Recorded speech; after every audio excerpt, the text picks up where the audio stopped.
This is a journey, not just for leaders, but for everybody, that's into the unknowable unknown for humanity, that's calling for a great uplift together. And it's something we collectively are going to need to be able to do. This is a journey, you could say this is almost like a collective walkabout. How do we need to pack for this journey?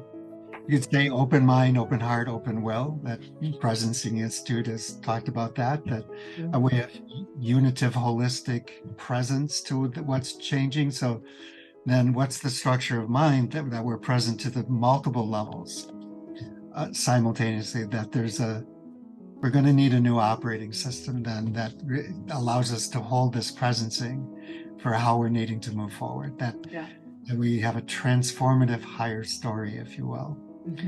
That the caterpillar to butterfly, the caterpillar's story of death is in fact a butterfly.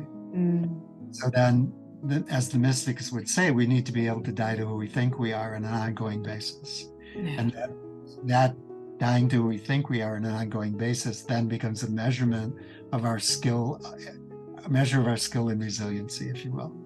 That we're able to embrace that whole life variability we talked about. Yes. And rather than tolerate that and go into coping, we move into thriving. And our identities then become more fluid. Asking the question in terms of identities, it seems I think we are wanting to help people anchor in a different place. Why am I here? What does that call me to do, and who does that call me to be? Opening that inquiry for oneself helps a person be more fluid and actually navigate this constantly nonstop acceleration happening at multiple complex levels, be able to navigate that. Can you say a little bit about that? That higher level, so as we talk about Joseph Campbell's myth as a way to be an advanced citizen, if you will, to operate as the highest level citizen, and then is a new operating system which allows us to co-presence and co-evolve the manner in which we WYRK work. That the manner in which we work is coming from our why and who that's calling to be and what that calls us to do. So then we move our WORK work to WYRK work, and W, as we thought about work, WORK, and we can presence that word in our English comes from the same root as allergy. And allergy means to work against. So then we could say, let's move to the WYRK, which comes from the Old English, which means that what we think of as work is in alignment with our why, what, and who, and is alignment with our sense of mission and vision and possibility and purpose in the world. And then will, from us personally to collectively, harmonize with the evolutionary impulse of our time. And is then correlated to that exponential pace of life that we're moving to. Then cultivates trans-rational mind and our ability to step out of time and sync with the accelerated pace, regardless of how fast it's shifting.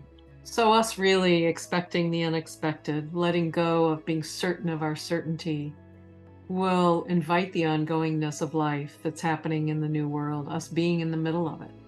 And this why, what, and who can create a compass that gives direction in correlation with new structures of mind. And that will facilitate new skills in the up-leveling of just what you were pointing to, the ability to co-create, co-sense, co-evolve, co-presence. Up-leveling even our understanding of who we are as self. And this is a Hugh person operating system. It means surfing the waves of ongoing acceleration as the waves become faster and richer and deeper and wider, and that we can embrace this level of change and this constant shifting and orders of magnitude with serenity and peace, and that we need to do that together.